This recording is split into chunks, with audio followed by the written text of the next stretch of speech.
बच्चों हमारा चल रहा है अध्याय 2 और हमने थ्योरी पार्ट करने के बाद हमने अभ्यास प्रश्नों को कर लिया। अब तक हमने 1 से लेकर 19 तक प्रश्नों को देख लिया है। आज चलिए देखते हैं आगे के प्रश्न 20 से। प्रश्न संख्या 20 देखिए क्या कह रहा है। ए और बी त्रिज्या वाले दो आवेशित चालक गोले एक तार द्वारा एक दूसरे से जोड़े गए हैं। दो गोले हैं अपने पास जिसकी एक की त्रिज्या कितनी है, ए है, दूसरी की त्रिज्या कितनी है, बी है। इनको क्या किया गया, जोड़ा गया है। यानी ये गोला ले लीजिए, ये ले लीजिए और इसको आपस में क्या कर दीजिए, जोड़ दीजिए। ठीक है। दोनों गोलों के पृष्ठ पर विद्युत क्षेत्र में क्या अनुपात है ये पता करना है अपने को पहले। फिर प्राप्त जो परिणाम होगा यह समझाने में प्रयुक्त कीजिए कि किसी एक चालक के तीक्ष्ण और नुकीले सिरे पर आवेश घनत्व चपटे भाग की अपेक्षा अधिक क्यों होता है। यानी नुकीले सिरे पर जो नुकीला होता है इस तरह का, देखिए ये तो क्या हो गया, नुकीला हो गया, और ये क्या हो गया, नुकीला नहीं हुआ, चपटा हो गया। तो हमें ये भी बताना है कि नुकीले सिरे पे जो आवेश घनत्व होता है चपटे की अपेक्षा क्या होता है, अधिक होता है। यानी जहाँ नुकीला भाग होगा वहाँ आवेश घनत्व अधिक होगा, और जहाँ नुकीला भाग नहीं होगा, चपटा भाग होगा, वहाँ पे आवेश घनत्व कम होगा। ये भी हमें समझाना है। नुकीला और चपटे की बात अपन पहले कर लें, ज़्यादा ठीक लगेगा। नुकीला देखिए ये वाला पार्ट मैंने नुकीला बनाया है, तो यहाँ पे जो त्रिज्या होगी वो चपटे भाग की तुलना में क्या होगी, कम होगी। यानी आर ए मान लें और इसकी त्रिज्या क्या मान लूँ, आर बी मान लूँ।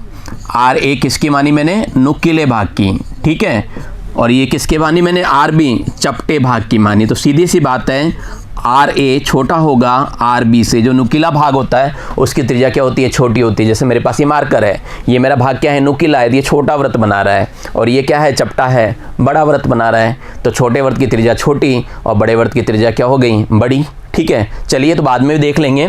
सबसे पहले हम पहले वाले पार्ट की बात करें। ठीक है, ये चीज़ हमें याद है, V क्या होता है, के क्यू बटा आर होता है विभव, के क्यू बटा आर। आर क्या है, गोले की त्रिज्या। ठीक है, तो हम मान लेते हैं कि संयोजन के पश्चात गोले A तथा गोले B पर आवेशों की मात्राएं कितनी हैं, Q1 और Q2 है। ठीक है, जब इनको जोड़ा गया तो जोड़ने के बाद क्या हो गया, संयोजन उभयनिष्ठ विभव कितना हो जाएगा, V हो जाएगा। ये तो जानते हैं, है ना। चलिए ये अपने को पता है, तो हमने क्या किया, सबसे पहले V1 निकाल लो। V1 निकाला, के Q1 बटे में क्या, उसकी त्रिज्या क्या थी, पहले वाले गोले की A थी, तो के Q1 बटे में A। V2 निकाल लो, दूसरे वाले की त्रिज्या कितनी है, B, आवेश कितना है, Q2, तो ये हो जाएगा V2 बराबर के Q2 बटा B। ठीक है, देखिए V1 और V2 क्या होंगे, बराबर हो जाएंगे। जब अपन क्या करें, उसको जोड़ दें, तो V1 और V2 को बराबर किया तो बराबर कर दो। यहाँ पे V1 का मान रख दिया के Q1 बटा A और V2 का मान रख दिया के Q2 बटा B। क्लियर यहाँ तक। दोनों को सरल करें, के से के आपका कट जाएगा, Q1 अपॉन Q2 बराबर आ जाएगा A अपॉन B। इस रिजल्ट को हम क्या करें, समीकरण नंबर 1 कह देते हैं। यानी आवेशों का अनुपात आ गया, A बटा B आ गया। क्लियर यहाँ तक की बात आपके समझ में आ गई, कोई दिक्कत नहीं है। विद्युत क्षेत्र का सूत्र भी जानते हैं आप, E बराबर होता है के क्यू बटा आर स्क्वायर। पहले वाले का E1 निकाल लेता हूँ, तो Q की जगह Q1 आ जाएगा, R की जगह कितना होगा, A आएगा। दूसरे वाले के लिए क्या होगा, E2 होगा, Q की जगह Q2, और त्रिज्या कितनी हो गई, B। अब क्या करना है, वही दोनों का क्या करेंगे, भाग लगा देंगे, E1 अपॉन E2 कर लेंगे। E1 अपॉन क्या करेंगे, E2 करेंगे। तो देखिए के से ये के कट जाएगा और ये Q1 बटा Q2 ये पलटेगा, ये क्या होगा, पलट जाएगा। ये अपने पास यूँ बनेगा Q1 अपॉन Q2 और ये पलट के आएगा B square upon A square. यूँ पलटेगा ये B square upon A square. जब पलटेगा तो आप इसको हल करें, ये तो आ गया Q1 बटा Q2 B square upon A square, है ना। अपने पास इसका मान है पहले से, समीकरण 1 में Q1 अपॉन Q2 का मान दिया हुआ है। कितना दिया हुआ है आपको, ये दिया हुआ है A अपॉन B। क्या दिया हुआ अपने पास, A अपॉन B। तो देखिए अब कट गया आपका, ये A इससे कट गया और ये B कट गया। फाइनली जो अपने पास है, फाइनली इनका क्या अनुपात आ गया, E1 अपॉन E2। ये आ गया बच्चों आपके पास B अपॉन A, जो कि आपसे पूछा गया था, यही पूछा गया था। तो एक आंसर अपने पास ये आ गया, E1 अपॉन E2 बराबर आ गया B अपॉन A। दूसरे में पृष्ठ आवेश घनत्व की बात की गई थी, तो हम जानते हैं पृष्ठ आवेश घनत्व का सूत्र सिग्मा बराबर होता है Q अपॉन A। A क्या होता है, गोले का या कोई भी पृष्ठ ले रहे हो उसका क्षेत्रफल होता है। यहाँ पे गोले का जो क्षेत्रफल होता है वो क्या होता है 4 पाई आर स्क्वायर होता है। मैंने क्या किया, ए की जगह 4 पाई आर की जगह क्या लोगे, ए लोगे, पहले वाले के लिए ए और दूसरे वाले के लिए बी। तो ये अपने पास सिग्मा 1 आ गया, Q1 बटे 4 पाई ए स्क्वायर, और सिग्मा 2 क्या आ जाएगा, Q2 बटे में 4 पाई बी स्क्वायर। क्लियर यहाँ तक? बस वही कहानी, दोनों को क्या करें, भाग लगा दो, अनुपात निकाला जा सके। ये भाग लगाया हमने सिग्मा 1 बटा सिग्मा 2, तो देखिए ये आ जाएगा सिग्मा 1 का मान, ये सिग्मा 2 का मान, पलट देंगे और काट लेंगे। 4 पाई से आपका 4 पाई कट गया और ये पलट गया, तो ये आ गया Q1 अपॉन Q2 और बी स्क्वायर अपॉन ए स्क्वायर। दोबारा से क्या करूँगा मैं, Q1 अपॉन Q2 का मान रख दूंगा जो कि मेरे पास समीकरण 1 में था, और Q1 अपॉन Q2 का मान समीकरण 1 में कितना मिला था, a बटा बी। सेम वैसे कि वैसे इसको काट लीजिए, a से a कट जाएगा, b से b कट जाएगा, तो मेरे पास जो है सिग्मा 1 बटे सिग्मा 2 का मान कितना आ गया, b बटा a आ गया। सिग्मा 1 बटे सिग्मा 2 का मान कितना आ गया, b बटा a आ गया। क्लियर यहाँ तक? अब देखिए क्या देख रहे हो, अगर मैं इसको यूँ लिखना चाहूँ तो लिख सकता हूँ क्या, सोचिए आप, सिग्मा 1 बटे में सिग्मा 2 बराबर 1 upon a upon 1 upon b लिख सकते हैं। थोड़ा सा दिमाग लगाइए, लिख सकते हैं ना।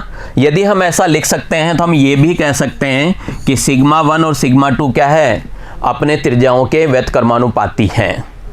त्रिज्याओं के व्युत्क्रमानुपाती होने का मतलब जैसे जैसे त्रिज्या बढ़ेगी, जैसे जैसे त्रिज्या बढ़ेगी, देखिए ये आ गया सिग्मा बराबर 1 अपॉन आर। इसका मतलब ये है कि जिस गोले की त्रिज्या कम होती है उस पर पृष्ठ आवेश घनत्व क्या होता है, अधिक होता है। यानी त्रिज्या बढ़ेगी तो घनत्व क्या होगा, कम होगा। घनत्व क्या होगा, कम होगा। त्रिज्या घटेगी, घनत्व बढ़ेगा। तो नुकीला जो मैंने बोला था, नुकीले ये वाला बताया था आपको, मार्कर का नुकीला हिस्सा होता है, इसकी त्रिज्या क्या होती है, कम होती है, तो यहाँ पे आवेश घनत्व ज़्यादा होगा। पिछला हिस्सा दिखाऊं मैं आपको, ये चपटा भाग है, त्रिज्या इसकी क्या होती है, ज़्यादा होती है, तो इस पर आवेश घनत्व क्या होगा, कम होगा। यही सिद्ध करने के लिए कहा था और ये सिद्ध हमारा हो चुका। ठीक है, ये चीज़ अपना क्या हो गया, सिद्ध हो गया। क्लियर बात को? प्रश्न आपके समझ में आ गया होगा। चलिए बढ़ते हैं हम अगले प्रश्न 21 की ओर। देखिए प्रश्न संख्या 21 कह रहा है, बिंदु 0 0 माइनस ए तथा 0 0 ए पर दो आवेश क्रमशः माइनस क्यू और प्लस क्यू स्थित है। प्रश्न को आगे पढ़ूं, इसी चीज़ को थोड़ा सा समझ लेते हैं। यहाँ पे लिखा हुआ देखिए 0 0 माइनस ए और 0 0 ए। आपको ध्यान होगा कि अपने पास ये अक्ष होते हैं, इस तरह के होते हैं, एक्स अक्ष, वाई अक्ष और जेड अक्ष। सपोज कीजिए मैं इसको एक्स ले लेता हूँ, इसको वाई ले लेता हूँ और इसको क्या करूँ, जेड ले लेता हूँ, है ना।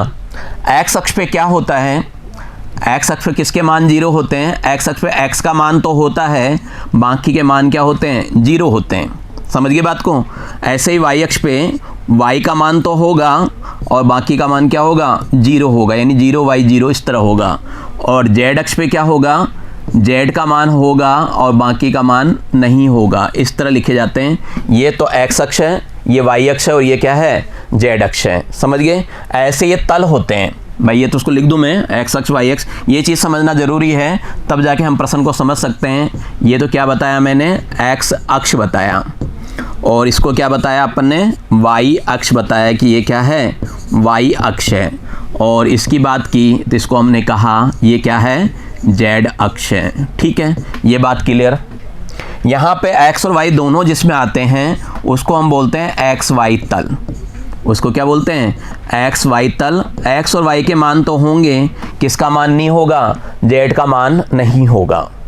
इसकी बात करूँ, एक्स और जेड आ जाएं, जब एक्स और जेड आ जाएं तो इसको बोलेंगे हम एक्स जेड तल। इसमें क्या होगा, एक्स का मान होगा, वाई का नहीं होगा और जेड का मान होगा। ठीक है, इधर बात करूं, ये कहलाता है बच्चों जेड वाई तल। इसमें क्या होगा, एक्स का मान नहीं होगा और बाकी का मान होगा, यानी वाई का मान होगा और जेड का मान होगा। कहने का मतलब ये है, समझ गए बात को? क्लियर? यहाँ पे अब देखें तो एक्स अक्ष, वाई अक्ष और जेड अक्ष तीनों क्या होते हैं, परस्पर लंबवत होते हैं। एक्स अक्ष, वाई अक्ष, जेड अक्ष क्या होते हैं, तीनों लंबवत होते हैं। जेड अक्ष किस पे लंबवत होगा, एक्स वाई तल पे होगा। ऐसे ही एक्स अक्ष किस पे लंबवत होगा, जेड वाई तल पे होगा। वाई अक्ष किस पे लंबवत होगा, एक्स जेड तल पर होगा। ठीक है, ये चीज़ें भी अपने को आनी चाहिए। क्लियर ये बात? चलिए प्रश्न पे वापस बढ़ते हैं कि प्रश्न में क्या था वो देखें हम। प्रश्न में था अपने पास कि बिंदु 0 0 माइनस ए और 0 0 ए पर दो आवेश हैं। समझ गए क्या? ये कौन से अक्ष हैं? अगर मैं दोनों की बात करूं तो कौन से अक्ष हो गए? आप कहेंगे जेड अक्ष हो गए। कौन से अक्ष हो गए? जेड अक्ष हो गए, क्योंकि एक्स का मान नहीं है, वाई का नहीं है, जेड का है।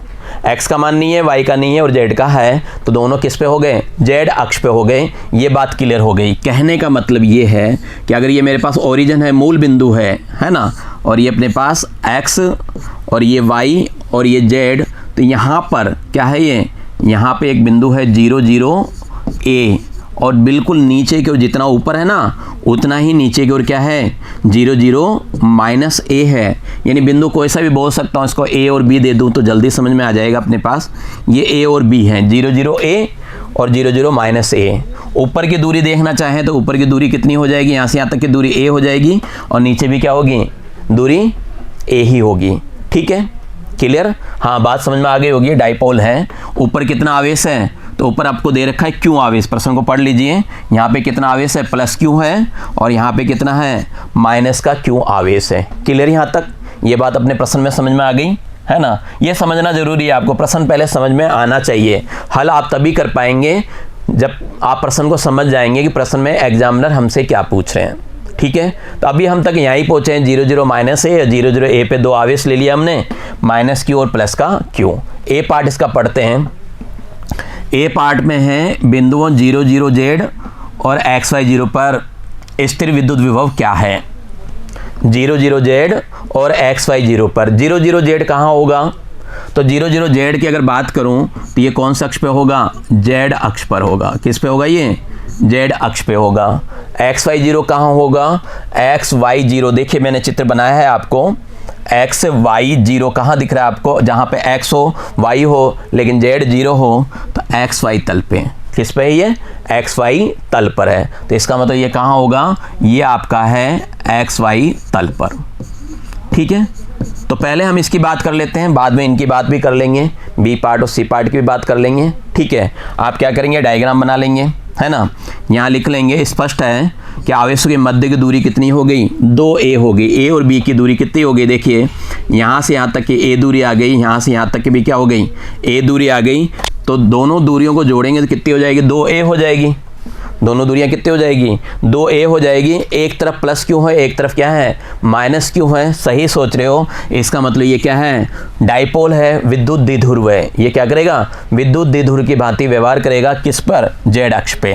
तो ये चीज़ अपन दिखा देंगे जब परीक्षा में अगर ऐसा क्वेश्चन आता है, तो ये चीज़ अपन लिख के आ जाएंगे कि आवेशों के मध्य की दूरी, पहले चित्र बनाएंगे, चित्र बना के लिख देंगे।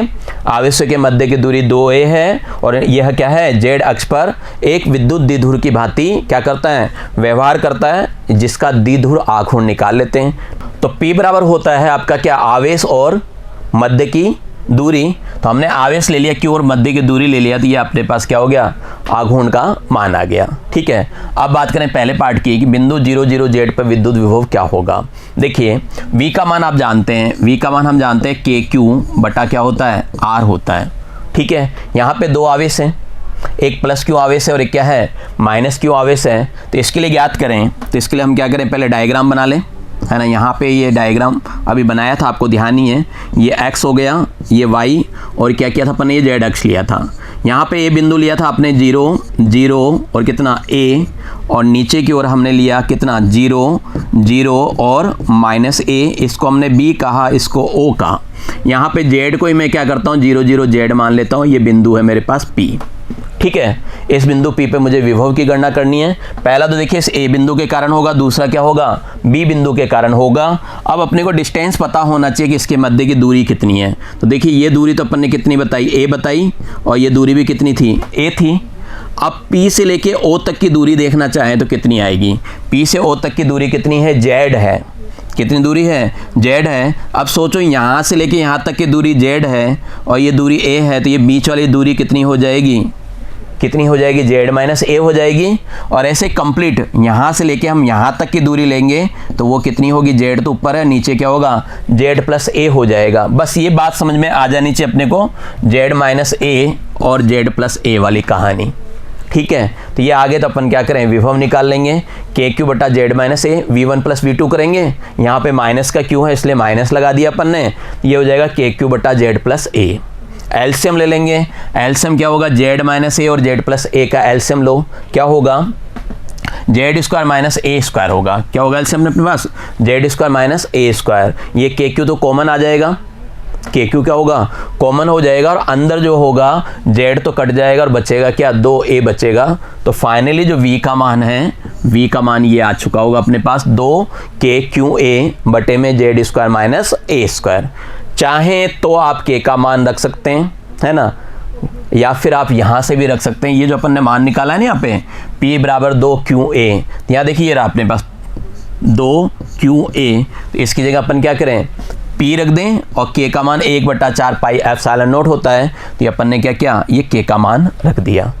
क्लियर, यहाँ तक कोई दिक्कत नहीं होगी, आंसर आ गया अपने पास, उन्होंने यही चीज़ पूछा है। ठीक है, तो ए का फर्स्ट आंसर तो आपका ये आ गया, आप ये कह सकते हैं। ठीक है, सेकंड पार्ट में जाएं तो सेकंड पार्ट में हम देखते हैं क्वेश्चन में हमसे पूछा गया है, ए का ही सेकंड पार्ट है, एक्स वाई 0 पर। अभी हमने किस पे निकाला है, 0 0 जेड पे निकाला है। अब हमें किस पे चाहिए, एक्स वाई 0 पे। अब आपको ये ध्यान होना चाहिए एक्स वाई 0 कहाँ होता है, बताया मैंने आपको, ये एक्स वाई 0 होता है, ये क्या होता है, एक्स वाई 0 होता है। अब ये देखिए आप इस वाले पार्ट को देखें तो ये यहाँ पे तो है आपका भाई, यहाँ पे क्या था अपने पास, ये ए बिंदु था 0 0 a, और ये क्या था, बी बिंदु था 0 0 माइनस ए। एक्स वाई तल जो होता है वो इसके मध्य बिंदु से ही जाएगा, है ना, लंबवत होगा, यानी अक्ष के क्या हो गया, लंबवत हो गया, मध्य बिंदु से भी जा रहा है। तो आपका जो एक्स वाई 0 है वो क्या हो गया, एक्स वाई तल पे हो गया, निरक्ष हो गया, कुल मिला के क्या हो गया, वो निरक्ष हो गया, वो क्या हो गया, निरक्ष बिंदु हो गया। और ये अपने को याद है कि जो निरक्ष पे विद्युत विभव होता है वो कितना होता है, 0 होता है। निरक्ष पे क्या होता है, विद्युत विभव 0 होता है। तो बिल्कुल सिंपल, यहाँ पे v का मान क्या आ गया, 0 आ गया।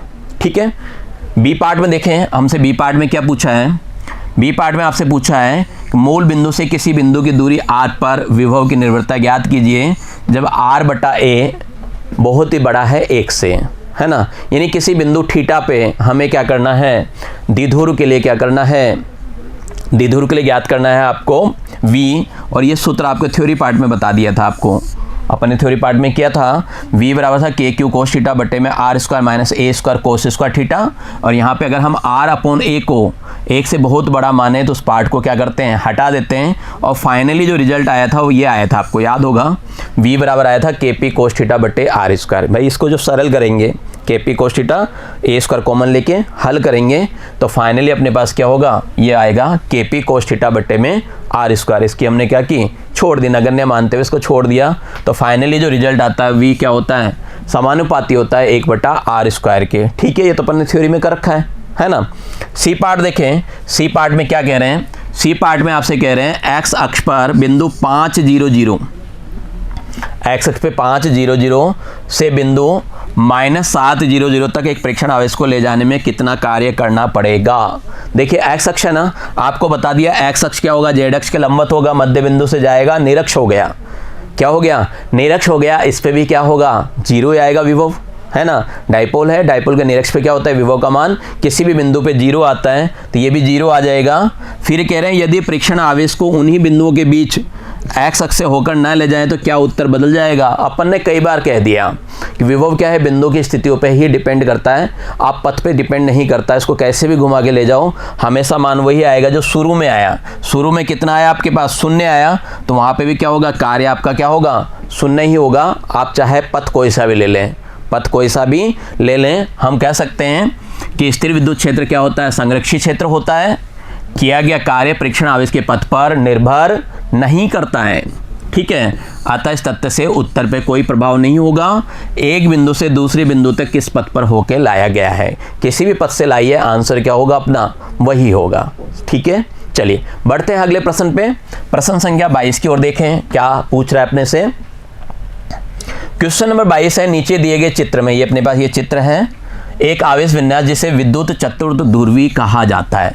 अभी तक तो हमने द्विध्रुव की बात की थी, यहाँ पे क्या हो गया, चतुर्ध्रुव आ गया। समझिए बात को, द्विध्रुव में 2 ध्रुव होते हैं, चतुर्ध्रुव में कितने हो जाएंगे, 4 हो जाएंगे। कुल मिला के बात यही होगी यहाँ पे। देखते हैं आगे, चतुर्थ ध्रुवीय अक्ष पर स्थित किसी बिंदु के लिए r पर विभव की निर्भरता प्राप्त करनी है और साथ में हमें क्या करना है, r/a more than greater than 1 अपने परिणाम की तुलना एक विद्युत द्विध्रुव व विद्युत एकल ध्रुव के लिए प्राप्त परिणामों से भी कीजिए। यानी अपने को क्या करना है, चतुर्थ ध्रुव के लिए परिणाम जो ज्ञात करेंगे वो क्या करेंगे, द्विध्रुव और एकल ध्रुव से क्या करेंगे, कंपेयर करके देखेंगे कैसा आता है।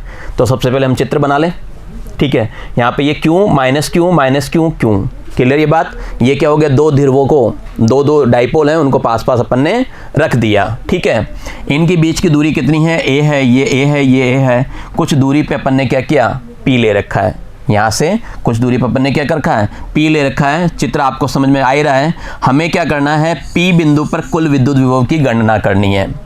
ठीक है, तो देखिए पहले वाले की बात कर लें, पूरी दूरी कितनी है, आर है, इसकी बात कर रहा हूँ, है ना। यहाँ से ये दूरी कितनी होगी, ये दूरी यहाँ से लेके यहाँ तक आर है, तो अपन क्या करें, एक कम कर दें तो आर माइनस ए कम कर दिया, आर माइनस ए हो जाएगी। दूसरे की बात करें तो दूसरे की दोनों एक ही बिंदु पर हैं, दोनों क्या हैं, एक ही बिंदु पे हैं। माइनस क्यू और माइनस क्यू कितना हो गया, ये माइनस का 2 क्यू हो गया, माइनस का 2 क्यू हो गया। सूत्र में के लगता है, लगा रखा है। दूरी देखिए तो दूरी ये वाली तो बताइए आपको, कितनी बताई अपन ने, आर बताई, तो ये आर आ गया। ठीक है, इसकी बात कर लो, इसकी दूरी देखिए यहाँ से लेके यहाँ तक की दूरी कितनी हो गई, यहाँ तक तो दूरी कितनी थी, आर, और ये कितनी है, ए, तो कुल दूरी इसकी कितनी होगी, आर प्लस ए हो गई। बस हमने ये काम किया, V1 V2 और V3 को जोड़ लिया, क्लियर। अब आपको क्या करना है, इनका एलसीएम लेना है, आर माइनस ए आर और आर प्लस ए का। क्या एलसीएम आ जाएगा, r into r square minus a square आ जाएगा। भाई एलसीएम ये तो लोगे आप, आर प्लस ए और आर माइनस ए, ये फॉर्मूला बन गया आपका r square minus a square का। उनको क्या करना है, हल कर लें। यहाँ पे देखिए के क्यू सब में क्या है, कॉमन आ रहा है, के क्यू को कॉमन ले लो और इसको क्या करो, हल कर लोगे। हल करने के बाद आप यहाँ पहुँच जाएंगे, ये रिजल्ट आ जाएगा अपने पास। ठीक है, ये अपना रिजल्ट आ जाएगा। हमने क्या किया, यहाँ से आर स्क्वायर कॉमन भी ले लिया। ठीक है, अपन ने क्या किया, आर स्क्वायर कॉमन भी ले लिया। तो अब अपने पास ये आ गया है 2 के क्यू ए स्क्वायर बटे r q 1 minus a square upon r square. इसके बारे में कह रखा है, बहुत ही छोटा है, इनको छोड़ दें। तो इनको छोड़ दोगे तो फाइनली जो होगा अपना रिजल्ट ये बनेगा। अगर इसको छोड़ दें तो हमारे पास रिजल्ट ये बनेगा, v बराबर 2 के क्यू ए स्क्वायर बटे में आर क्यूब। अब देखिए, 2 कांस्टेंट, के constant, Q constant, a constant, सारे क्या हैं, कांस्टेंट है। तो कुल मिला के अपन ये कह सकते हैं कि v क्या है, समानुपाती है 1/r क्यूब के, चतुर्ध्रुव के लिए। ठीक है, द्विध्रुव में आपने देखा था, द्विध्रुव में क्या था, v समानुपाती था 1/r स्क्वायर के, और सिंगल जो था वहाँ पे क्या था, आपका v समानुपाती था 1/r के, है ना। ये जो v था अपने पास, ये किसके समानुपाती था, 1/r के क्या था, समानुपाती था। तो ये तीनों रिजल्ट से क्या हो गया, अपना कंपेयर भी हो गया। भाई जब आप एकल ध्रुव की बात की तो v आपका समानुपात आया 1/r के, द्विध्रुव की बात की तो v समानुपाती किसके आया, 1 किसके, आर स्क्वायर के, और 4 ध्रुव वाले की बात की तो 1 किसके आ गया, आर क्यूब के आ गया। ये कंपैरिजन हो गया।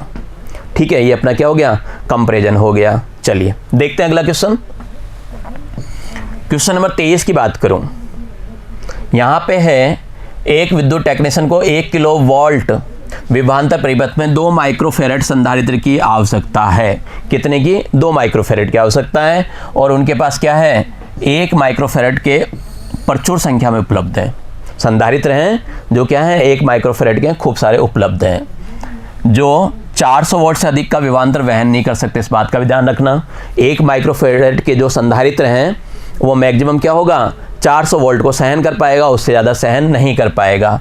आपको क्या करना है, कोई संभव विन्यास सुझाना है जिसमें न्यूनतम संधारित्र की आवश्यकता हो, कम से कम संधारित्र लगे, ऐसा कोई अपने को सुझाना है कि इस तरह जोड़िए आप, जिससे आपका काम बन जाए। क्या बन जाए, आपको 2 माइक्रोफेरेड बन जाए। ठीक है, 4000 वोल्ट से ज़्यादा वो सहन नहीं कर पाएगा। देखिए प्रश्न को लिखें तो ये अपने को पता ही है, आरोपित विभवांतर कितना, 1 किलोवोल्ट यानी 1000 वोल्ट, है ना।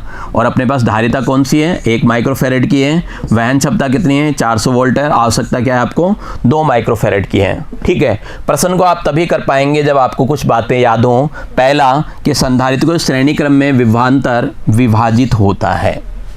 जब हम श्रेणी क्रम में जोड़ते हैं तो विभवांतर क्या हो जाता है, विभाजित हो जाता है। तो अपने पास 1000 है, हमारे पास क्या है, 1000 वोल्ट है, लेकिन सामने वाला 400 से ज़्यादा सहन कर ही नहीं सकता, तो 400 से कम लाना है। तो 1000 में अगर मैं 3 का भाग दे दूं, 1000 में क्या करूं, 3 का भाग दे दूं, तो इतना तो सह सकता है ना, 333.33 इतना तो सहन कर सकता है वो।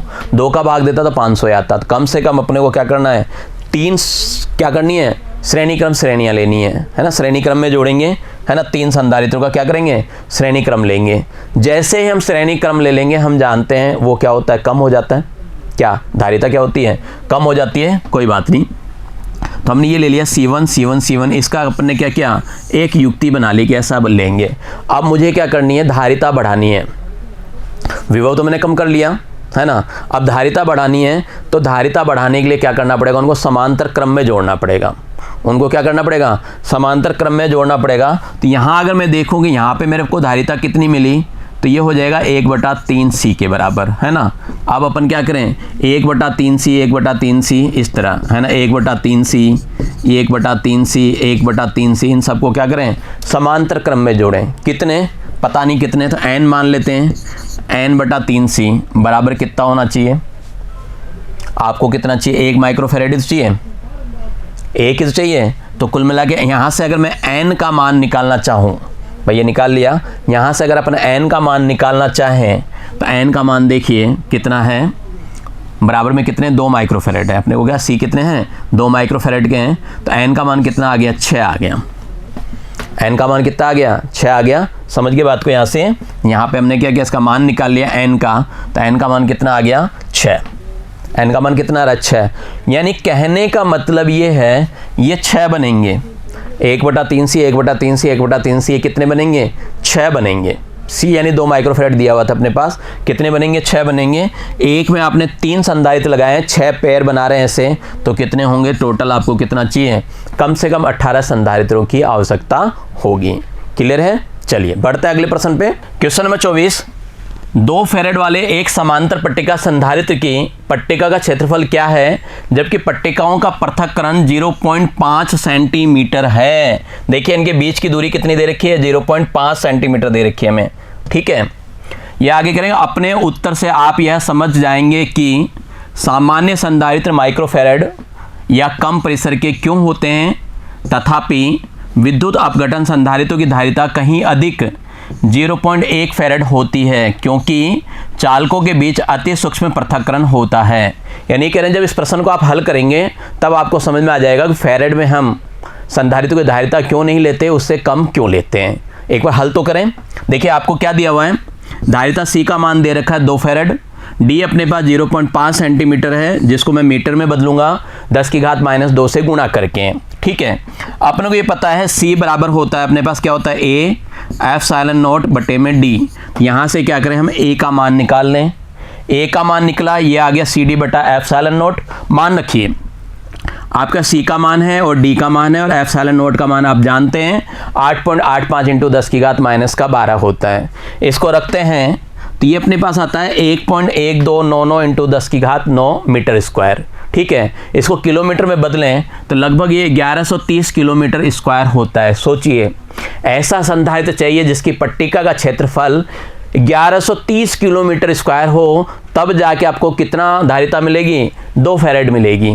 समझ रहे हो बात को। यानी 2 फैराड धारिता लेने के लिए मुझे 1130 किलोमीटर स्क्वायर का क्षेत्रफल वाला एक पट्टिका लेनी पड़ेगी, 2 पट्टिका लेनी पड़ेगी। तो बहुत मुश्किल है ना ये काम। इसीलिए जो धारिताएं होती है वो फैराड से कम लेते हैं, माइक्रो में, नैनो में, पिको में। कारण ये है, समझ गए बात को। जो कि अत्यधिक है, यही कारण है कि सामान्य संधारित्र की धारिता क्या होती है, माइक्रो फैराड कोटि की होती है। कारण यही है, माइक्रो को लेंगे तो क्षेत्रफल कम करना पड़ेगा, है ना। चलिए बढ़ते हैं अगले प्रश्न पे। प्रश्न संख्या 25, यहाँ पे है चित्र के नेटवर्क जाल की तुल्य धारिता प्राप्त कीजिए। यहाँ पे नेटवर्क बना हुआ है, इससे हमें क्या करनी है, तुल्य धारिता प्राप्त करनी है। 300 वोल्ट समरण के साथ प्रत्येक संधारित्र का आवेश उसकी वोल्टता का ज्ञात करना है। ठीक है, देखिए यहाँ पे अपन ने क्या कर रखा है, इसको नाम दे रखा है C1 C2 C3 C4, ये A B C D E F इस तरह दिया हुआ है। इसकी तुल्य धारिता ज्ञात करनी है। तो तुल्य धारिता ज्ञात करने के लिए एक बार चित्र इसको वापस बनाएं, तो उससे थोड़ी सी चीज़ें और अपने पास क्लियर होगी। यहाँ पे ये है अपने पास, फिर ये देखिए यहाँ पे दिया हुआ है, यहाँ पे वापस, और नीचे भी एक धारिता ले रखी है उन्होंने। ठीक है, ऐसा ही है चित्र कुछ। ये अपने पास प्लस का और ये क्या है, माइनस का है। ठीक है, चित्र में आपको ये C1 C2 C3 C4 कह रखा है, हम भी यहाँ कह देते हैं C1, ये आपका C2 हो गया, ये C3 हो गया और ये क्या हो गया C4 हो गया। क्लियर यहाँ तक। अब आप देखिए कि इनके क्रम कौन से हैं, कौन कौन से क्रम में जुड़े हुए हैं। तो आप देखेंगे ये वाला पार्ट, पहले इस वाले पार्ट की बात करें, इस वाले पार्ट की बात करूँ, ये कौन से क्रम में जुड़ा हुआ है, तो आप कहेंगे कौन से क्रम में है, श्रेणी क्रम में, है ना। तो हम क्या करें, ये फर्स्ट पार्ट मान लिए पहले, है ना, ये इसको हटा दें, कौन से क्रम में, ये श्रेणी क्रम में है। इस श्रेणी क्रम को अगर मैं हटा देता हूँ, अपने पास कौन से क्रम में, ये श्रेणी क्रम में है। अगर मैं श्रेणी क्रम को हटा दूँ, इसकी जगह दूसरा निकालना चाहूँ तो क्या करूँ। धारिताएं देखिए कितनी कितनी की है, 100 200 200 और 100, है ना।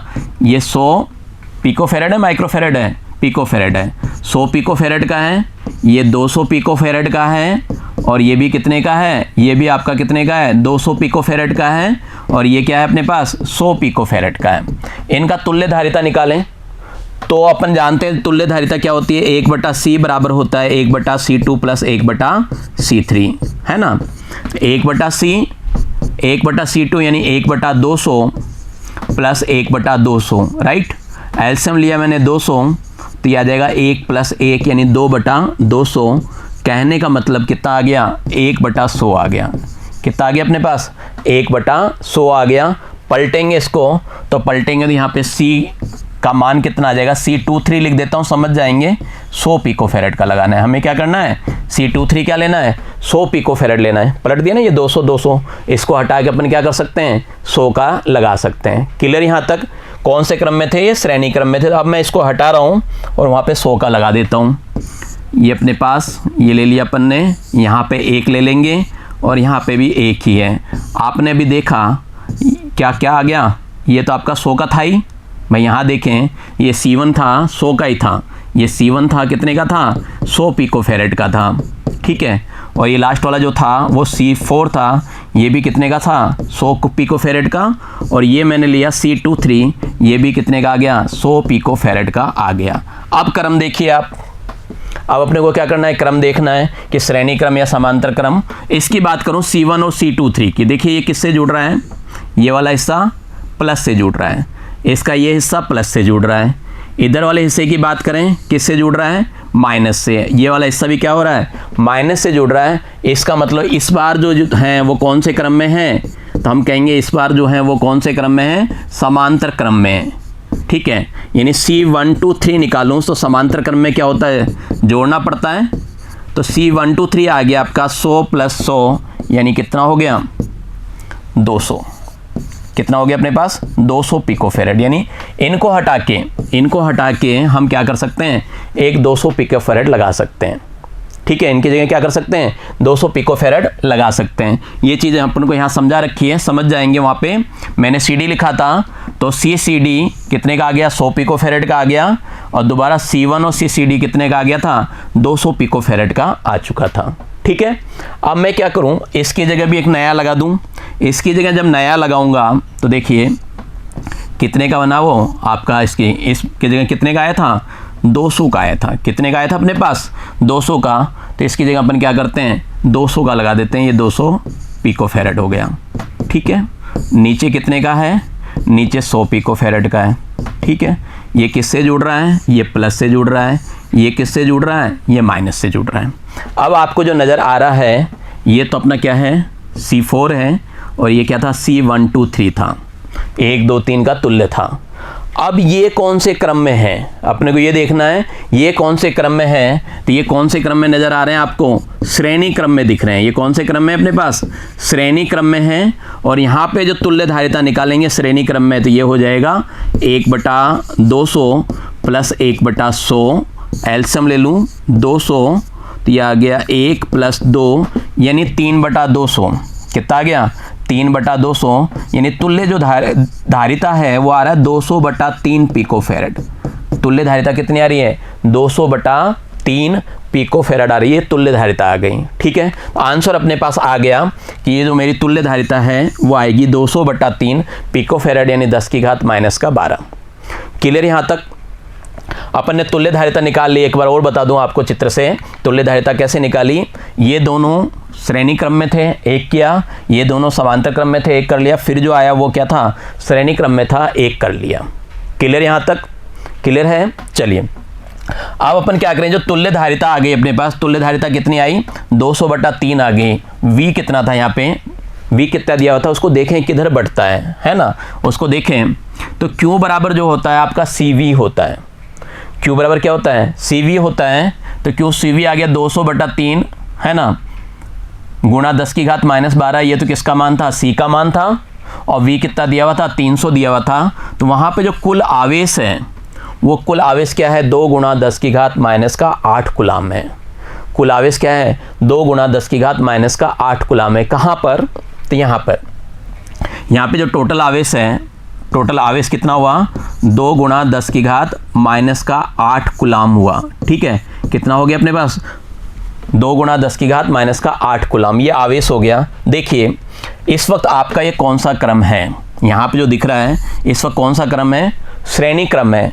हम ये जानते हैं कि जब श्रेणी क्रम होता है, जब श्रेणी क्रम होता है तो विभव क्या होता है, बढ़ता है। विभव क्या होता है, बढ़ जाता है। यानी यहाँ पे कितना विभव है, 300 वोल्ट है, ये बढ़ जाएगा। कुछ तो पार्ट इसको जाएगा, मान लो ये V2 जाएगा, और कुछ पार्ट क्या होगा, इसको जाएगा, मान लिया कितना, V1 हो गया। ठीक है, लेकिन जो आवेश होता है वो नहीं बढ़ता, श्रेणी क्रम में आवेश नहीं बढ़ता। तो आवेश क्या होगा, यहाँ पे ये जो आवेश है क्यों इसको भी देगा। यहाँ पे आवेश कितना होगा, अगर मैं यहाँ की बात करूँ तो यहाँ पे भी आवेश कितना होगा, क्यों होगा 2 × 10⁻8 कूलाम है ना। यहाँ पे भी क्या होगा, 2 × 10⁻8 कूलाम, यानी चौथा आवेश कितना हो गया, 2 × 10⁻8 कूलाम होगा। प्रत्येक आवेश याद करना है, इसलिए कर रहा हूँ मैं। Q1 निकालूंगा, Q2, Q3 और Q4 निकालूंगा, तो मेरे पास ये Q4 आ गया 2 × 10⁻8। समझ गए बात को, ये Q4 आ गया। मैं यहाँ से क्या करूँ, विभव निकालना चाहता हूँ। विभव निकालूँ तो क्या आएगा, तो सबसे पहले मैं इसको लिख तो दूँ है ना। ये अपने पास Q4 जो आ गया, ये आ गया 2 × 10⁻8। अब विभव निकाल लेते हैं, V4 जो होगा वो होगा Q4/C4। Q4 अभी आपके पास आ गया 2 × 10⁻8 है ना। C4 कितना है, C4 है 100 × 10 कितना, -12। तो ये V4 आ गया 200 वोल्ट। V4 कितना आ गया, 200 वोल्ट। मैं ये कह सकता हूँ कि इधर तो क्या जा रहा है, इधर तो 200 वोल्ट जा रहा है, इधर कितना जा रहा है, 200 वोल्ट जा रहा है। तो जो बच गया वो कितना हो गया, 100 वोल्ट। 100 वोल्ट क्या हो गया, इधर आ रहा है। विभव 100 वोल्ट क्या हो गया, इधर आ रहा है। थोड़ा और बैक करते हैं, तो यहाँ पे आपने देखा था ये कौन से क्रम में थे, समांतर क्रम में थे। कौन से क्रम में थे, ये समांतर क्रम में थे। अभी देखो आपके पास क्या हुआ, हमारे पास क्या है, Q4 मिल गया, V4 मिल गया है ना। अब हम क्या करेंगे, Q1, Q2 और Q3 की पता करेंगे कैसे निकलेगा। ठीक है, ये कौन से क्रम में है, ये कौन से क्रम में है, तो आप ये देख रहे हैं ये कौन सा क्रम है, ये आपका समांतर क्रम है। समांतर क्रम में आवेश टूटता है लेकिन विभव नहीं टूटेगा। यानी इधर जो विभव मिल रहा है, कितना मिल रहा था, देखिए यहाँ पे आपने बताया था 100 वोल्ट मिल रहा था। इधर तो कितना जा रहा था, इधर विभव जा रहा था 200 वोल्ट है ना, इधर जा रहा था 100 वोल्ट। तो कहने का मतलब ये है कि इसका जो विभव होगा V1 वो कितना होगा, 100 वोल्ट होगा। कितना होगा, 100 वोल्ट होगा। और यहाँ पे C23 यानी V23 ये भी कितना होगा, 100 होगा। V23 भी कितना होगा, 100 होगा। V23 किससे मिलके बना है, 2 और 3 से है ना। और ये कौन से क्रम में है, श्रेणी क्रम में है। श्रेणी क्रम में विभव क्या होगा, बटेगा। जो टोटल 100 था वो कितना होगा, 50-50 का हो जाएगा। कितने का हो जाएगा, 50-50 का हो जाएगा। तो कहने का मतलब ये हुआ V1, V2, V3, V4 सारे मिल गए आपको। सारे मान क्या हो गए, मिल गए। V1 का मान कितना मिला आपको, 100 वोल्ट। और V2 और V3 का मान कितना मिला, 50 वोल्ट। अब तो ज्ञात कर सकता हूँ, मैं जानता हूँ Q बराबर क्या होता है, CV होता है ना। इससे अपन ने क्या किया, Q1 निकाला, C1 V1 मान रखो, हल करो, 10⁻8 कूलाम आएगा। ऐसे ही Q2 निकालोगे, ये भी 10⁻8 कूलाम। और ये भी क्या होगा, Q3 भी क्या आ रहा है, 10⁻8 कूलाम। और Q4 तो आपने लिख दिया, कितना लिखा था, 2 × 10⁻8 कूलाम। ठीक है, ये आपका रिजल्ट आ गया। बहुत ही अच्छा क्वेश्चन है, कंसेप्ट बेस है। यहाँ पे इस क्वेश्चन को जिसने कर लिया, ये मान के चलिए उसको समांतर क्रम संयोजन और श्रेणी क्रम संयोजन संधारित्रों के लिए अच्छी तरह आ गया है ना। चलिए आगे बढ़ते हैं, बात करता हूँ प्रश्न संख्या 26 की। क्वेश्चन नंबर 26 में हमसे कह रहा है किसी समांतर पट्टिका संधारित्र की प्रत्येक पट्टिका का क्षेत्रफल 90 सेंटीमीटर स्क्वायर है। ध्यान देना यहाँ पे सेंटीमीटर स्क्वायर है, मीटर स्क्वायर लिखूंगा, क्षेत्रफल और है, ठीक है। बीच का पृथक्करण यानी दूरी कितनी है, 2.5 mm है, तो मैं लिख ही लेता हूँ क्षेत्रफल 90 सेंटीमीटर स्क्वायर। इसको लिख सकता हूँ 90 है गुना 10⁻⁻⁴ मीटर स्क्वायर। केवल सेंटीमीटर होता तो 10⁻⁻2 से गुणा करता, सेंटीमीटर स्क्वायर है तो 10⁻⁻2 का होल स्क्वायर यानी 10⁻⁴ से गुणा कर लिया। बीच की दूरी 2.5 mm है, mm को मीटर में बदलने के लिए क्या करेंगे, 10⁻³ लिखेंगे, क्योंकि जानते हो 1 मीटर में 1000 मिलीमीटर होते हैं, है ना। ये अपन जानते हैं कि 1 मीटर में कितना होता है, 1000 मिलीमीटर होता है, ये अपने को पता है, और 100 सेंटीमीटर होते हैं, पता है ये चीज़ें, ठीक है। आगे चलते हैं, आगे क्या पूछ रहे हैं, 400 वोल्ट संभरण से जोड़ा गया, यानी V का मान अपने को कितना दे रखा है, 400 वोल्ट दिया हुआ है। क्या पूछ रहे हैं, संधारित्र कितना स्थिर विद्युत ऊर्जा संचित करता है। हमें पता है U बराबर होता है ½ CV² या E बराबर भी बोल दें। संचित ऊर्जा क्या होता है, 1/2 CV² होता है, और C का मान अपन जानते हैं, C का मान क्या होता है, A/ε0/d होता है। बस सबके मान रखिए, A का मान रख दिया, ε0 का मान अपने को पता है, V का स्क्वायर 400 का स्क्वायर कर दिया अपन ने, और नीचे D 2.5 × 10⁻⁸, और ये 1/2 है आपके पास। हल करोगे तो ये आ जाएगा अपने पास 2.548 × 10⁻⁶ जूल, ठीक है। बी पार्ट में हमसे पूछा था कि इस ऊर्जा को पट्टिकाओं के बीच स्थित विद्युत क्षेत्र में संचित समझकर प्रति एकांक आयतन ऊर्जा U ज्ञात कीजिए, ठीक है। और फिर क्या कहा, EU में संबंध भी स्थापित करना है, ठीक है। हमें ज्ञात करना है प्रति एकांक आयतन ऊर्जा। हम जानते हैं संधारित्र का जो आयतन होता है वो क्या होता है, AD होता है। आयतन क्या होता है, क्षेत्रफल इंटू ऊंचाई या क्षेत्रफल इंटू दूरी। आधार का क्षेत्रफल इंटू ऊंचाई से क्या होता है, आयतन निकलता है। थ्योरी पार्ट में बताया था A और D को गुणा करना है ना। इकाई आयतन में संचित ऊर्जा का सूत्र आपको पता ही है, क्या होगा, जो आपकी ऊर्जा है उसमें आयतन का भाग लगा दीजिए। ऊर्जा अपन ने यहाँ E' बोल रखा है, आयतन AD, इसका हमने क्या किया, भाग लगा दिया, तो E' अपने पास ये निकला हुआ है 2.548 × 10⁻⁻⁶, और AD अपन ने रख दिया, ये A है और ये D है। हल करोगे तो ये आ जाएगा 0.113 जूल पर मीटर क्यूब, ठीक है। दोनों के मध्य अपन को संबंध स्थापित करने को कहा था, जो अपने थ्योरी पार्ट में भी किया था। यहाँ भी दोबारा कर देते हैं। U आपका ये हो गया, U क्या हो गया, ये हो गया अपने पास, कैसे, U आपने बताया अभी यहाँ पे छोटा वाला U क्या हो गया, E बटा क्या है, V आयतन होता है ना। तो E अपने पास ये रहा 1/2 A/ε0/dV² बटे में क्या किया, AD कर दिया, इसलिए 1/AD से गुणा किया हुआ है। तो देखिए A से A कट गया, है ना, A से कट गया, यहाँ पे ये रहा D और ये रहा D को D से गुणा करूंगा D² हो जाएगा, और ये रहा V², तो ये हो गया 1/2 ε0 V/d, और V/d किसके बराबर होता है, E विद्युत क्षेत्र के बराबर होता है, ठीक है। ये ऊर्जा वाला है, यहाँ पे जो E लिखा है ना, ये E' लिख लूँ ज़्यादा अच्छा है, ऊर्जा वाला है, ठीक है। ये विद्युत क्षेत्र के बराबर होता है, तो यहाँ पे U जो आ गया 1/2 ε0 कैपिटल E² आ गया। ये आपको प्रूफ करना था, हो गया प्रूफ। चलें बढ़ते हैं अगले प्रश्न पे। बात करूँ मैं प्रश्न संख्या 27 की। क्वेश्चन नंबर 27 क्या कह रहा है, ये कह रहा है एक 4 माइक्रोफैरड संधारित्र को 200 वोल्ट संभरण सप्लाई से आवेशित किया गया है, ठीक है। फिर क्या किया, फिर संभरण यानी इस बैटरी को हटाकर इसे एक अन्य अनावेशित, ध्यान रखना अनावेशित 2 माइक्रोफैरड के संधारित्र से जोड़ा जाता है। पहले संधारित्र की कितनी स्थिर विद्युत ऊर्जा का ऊष्मा और विद्युत चुंबकीय विकिरण के रूप में ह्रास होता है, यानी ऊर्जा ह्रास पूछ रहे हैं हमसे। डायरेक्ट हम सूत्र लगा सकते हैं, अगर अपने को सूत्र याद है डायरेक्ट ऊर्जा ह्रास का सूत्र लगा सकते हो। नहीं पता तो पहले क्या करें, अपन पहले की ऊर्जा ज्ञात करें, फिर दूसरे की ऊर्जा ज्ञात करें। उस टाइम पे आपको क्या होगा, उभयनिष्ठ जो V है उसका सूत्र तो याद रखना ही पड़ेगा। तो पहले वाले का जो C1 है, धारिता है 4 माइक्रोफैरड है ना, जिसको अपन ने बदल लिया फैरड में 4 × 10⁻⁻⁶, और जो पहला विभव है शुरू में वो कितना दिया गया है, 200 वोल्ट दिया गया है, ठीक है। यहाँ से मैं करता हूँ संचित ऊर्जा निकाल लेता हूँ 1/2 CV² से। C का मान रख दिया मैंने, और क्या किया, V का मान रख दिया। ये आ गया अपने पास, पहले जो ऊर्जा है संचित वो कितना हुआ, 8 × 10⁻⁻² जूल, कितना 10⁻² जूल हो गया, ठीक है, कितना आ गया 8 गुणा 10 की घात माइनस का 2 जूल। अब बैटरी को हटा लेते हैं, जो अपन ने लगाया ना आरोपित विभवांतर, इसको हटा देते हैं। हटाएंगे तो क्या होगा, हटा दिया अपन ने तो विभव क्या हो गया, दूसरे वाले का शून्य हो गया। कहने का मतलब ये है, अब आपने दो संधारित्र ले रखे हैं, एक C1 है और एक क्या है C2 है। C1 4 का है, वो 2 का है, तो 6 माइक्रोफेरेड हो गया। 6 गुणा 10 की घात माइनस का 6 फेरेड। ठीक है, मैंने कहा आपको ओबेनिस्ट विभव का सूत्र याद होना चाहिए। C1 V1 plus C2 V2 बटे में क्या आता है, बटे में C1 प्लस C2 होता है। अब यहाँ ध्यान देना, यहाँ V2 का मान 0 है। क्यों, क्योंकि आपने बैटरी को हटा दिया है।